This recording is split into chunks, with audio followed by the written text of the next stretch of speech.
Welcome students, कैसे हैं आप सभी लोग। आपका अपने चैनल क्विक स्मार्ट टिप्स में बहुत बहुत स्वागत है। जैसा कि हमारी मोस्ट इंपॉर्टेंट प्रैक्टिस सीरीज चल रही है जो प्रॉपर एनसीईआरटी बेस्ड है, क्लास 12 तक के क्वेश्चन को इंक्लूड करा गया है इसमें।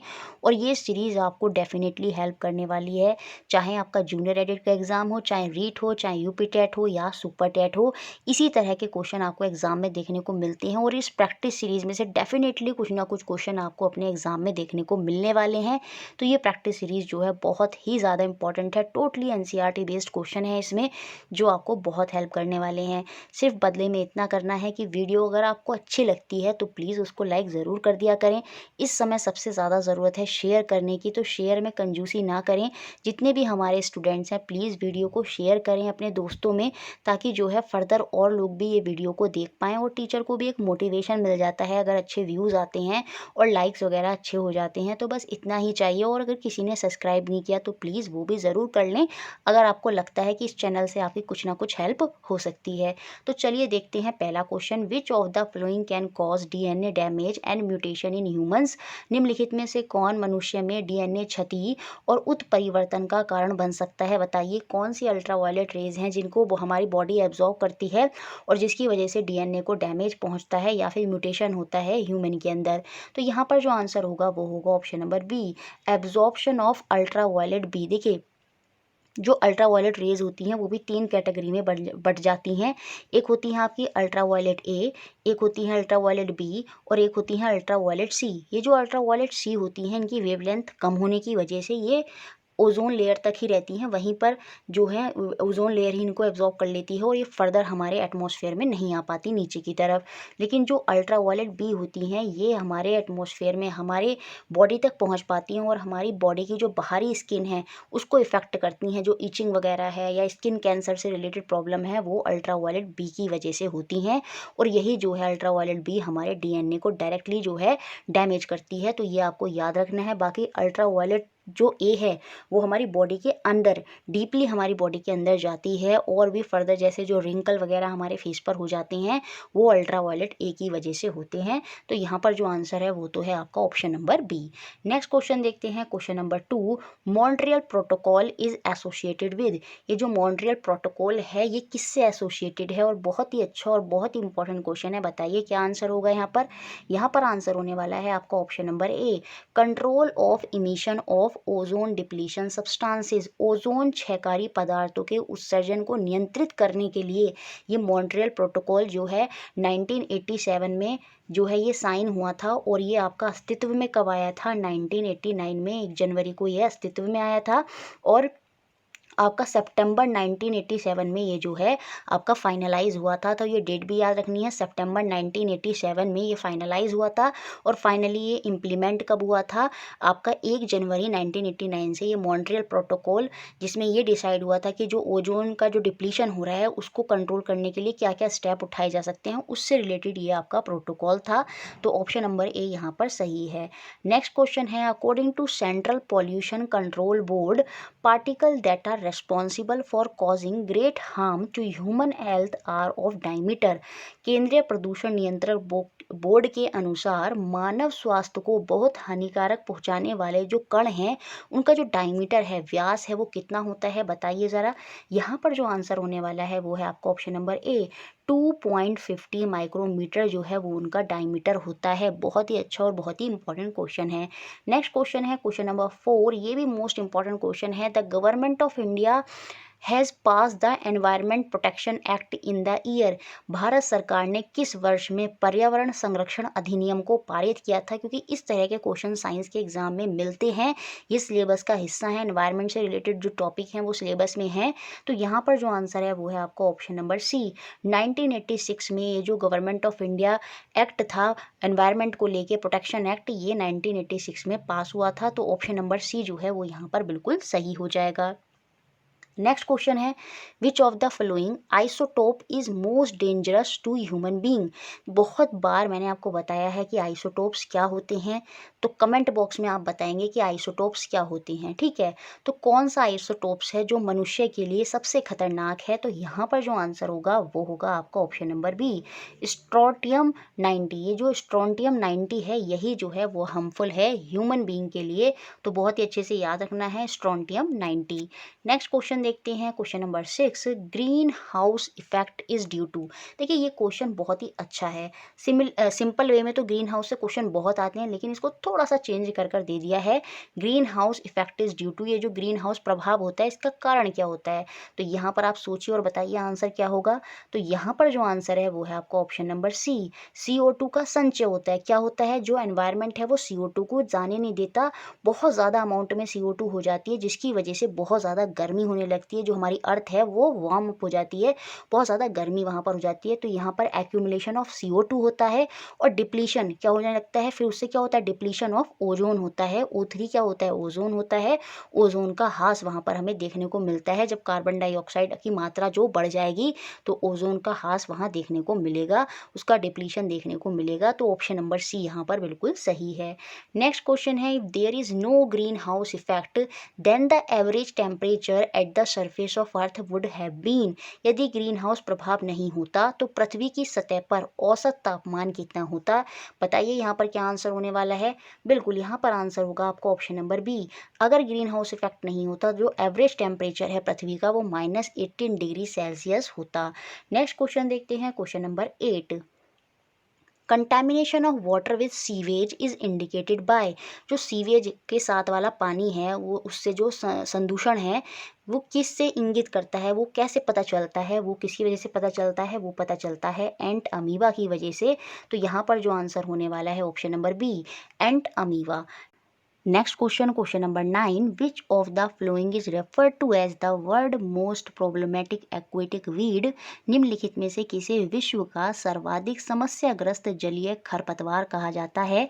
बायोलॉजी क्लास 12 में ये देखने को मिलता है टॉपिक हमें, तो वहाँ पर बताया गया है ये जो साउथ अमेरिका में एक्वेटिक वीड पाई जाती है और इस वीड का नाम क्या है, आइकोमिया क्रेसाइप्स। तो यही वीड है जो बहुत ही प्रॉब्लमेटिक वीड है, साउथ अमेरिका के आसपास के रीजन में पाई जाती है, पानी में पूरी तरह से फैल जाती है और पर्पल कलर के फ्लावर जो हैं वो हमें इसमें देखने को मिलते हैं। तो याद रखेंगे वीड का नाम क्या है, कौन सा खरपतवार है, वो आइकोमिया क्रेसाइप्स। तो ये आपको अच्छे से याद रखना है। नेक्स्ट क्वेश्चन है question number 10, the amount of biodegradable organic matter in sewage water can be estimated by measuring.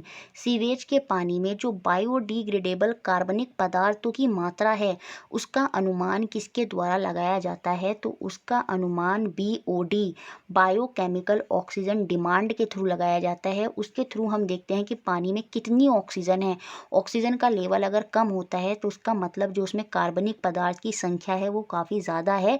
तो ये जो बायोडिग्रेडेबल ऑर्गेनिक मैटर है इनकी मात्रा जो है वो किससे मेज़र करी जाती है, किसके थ्रू बताया जाता है, BOD, बायोकेमिकल ऑक्सीजन डिमांड। तो ऑप्शन नंबर ए यहाँ पर बिल्कुल सही होने वाला है आपका। नेक्स्ट क्वेश्चन देखते हैं, question number 11, green muffler scheme help to reduce. ये जो ग्रीन मफलर योजना है ये डैश को कम करने में मदद करती है, एयर पोल्यूशन, नॉइस पोल्यूशन, ई वेस्ट, या फिर बोथ ए एंड बी। तो बताइए आंसर यहाँ पर क्या होगा। यहाँ पर जो आंसर है वो हो जाएगा option number D, A and B. ये एयर पोल्यूशन को भी कंट्रोल करती है और नॉइस पोल्यूशन को भी कंट्रोल करती है। इस स्कीम में क्या होता है, सड़कों के किनारे हम पेड़ लगा देते हैं बहुत ज़्यादा, जिससे क्या हो जाती है, पेड़ लगाने से साउंड जो है, नॉइस पोल्यूशन जो है वो भी कम होता है और कहीं ना कहीं एयर पोल्यूशन तो कम होता ही है। तो बोथ ए एंड बी यहाँ पर सही है। Next question, question number 12, noise pollution में cause nervousness and irritability by simulating the secretion of. ध्वनि प्रदूषण के कारण हमें घबराहट और चिड़चिड़ापन होता है, तो हमारी बॉडी में कौन सा हार्मोन है जो सीक्रेट होने लगता है जिसकी वजह से हमें ये घबराहट और चिड़चिड़ापन होता है, नर्वसनेस और इरिटेबिलिटी होती है। तो यहाँ पर आंसर होगा एड्रेनल हार्मोन। यहाँ पर एम में लिखा है, इसे चेंज कर लेंगे, ADERNALINE, एड्रेनल हार्मोन जो हमारी किडनी के ऊपर एड्रेनल ग्लैंड है वहाँ से सीक्रेट होता है और इसी की वजह से हमें नर्वसनेस और आपका चिड़चिड़ापन जो है वो होता है। तो ऑप्शन नंबर बी यहाँ पर सही है, adrenal hormone. Next question, question number 13, a prolonged exposure to noise at 95 decibel can produce. 95 decibel पर लंबे समय तक का शोर अगर आप सुनते हैं या फिर उसके संपर्क में आते हैं तो आपको क्या हो सकता है, क्योंकि हमारे जो ह्यूमन ईयर हैं वो 80 टू 85 डेसिबल की जो साउंड है उसको बड़ी आसानी से सुन लेते हैं, लेकिन 95 डेसिबल की साउंड जो है वो काफ़ी तेज़ होगी। इसको लगातार सुनने से क्या हो सकता है, नर्वस टेंशन, तंत्रिका तनाव हो सकता है, और या फिर आपका ब्लड प्रेशर जो है, रक्तचाप जो है उसमें वृद्धि हो सकती है। तो ऑप्शन नंबर सी यहाँ पर बिल्कुल सही है। नेक्स्ट क्वेश्चन, क्वेश्चन नंबर 14, जो काफ़ी इजी क्वेश्चन है, which of the following is the most dangerous metal pollutant of automobile exhaust. निम्नलिखित में से कौन सा ऑटोमोबाइल निकास का सबसे खतरनाक धातु प्रदूषक है, बताइए कौन होगा यहाँ पर आंसर। सीधा सा आंसर हो जाएगा ऑप्शन नंबर डी, लेड जो है वही यहाँ पर जो है सबसे खतरनाक जो ऑटोमोबाइल एग्जॉस्ट है वो निकलता है। तो ऑप्शन डी यहाँ पर सही है।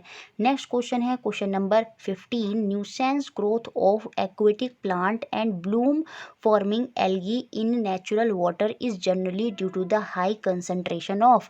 प्राकृतिक जल में जो जलीय पौधे हैं और खिलने वाले जो शैवाल हैं की जो उपद्रव वृद्धि है वो आमतौर पर किसकी उच्च सांद्रता के कारण ऐसा होता है।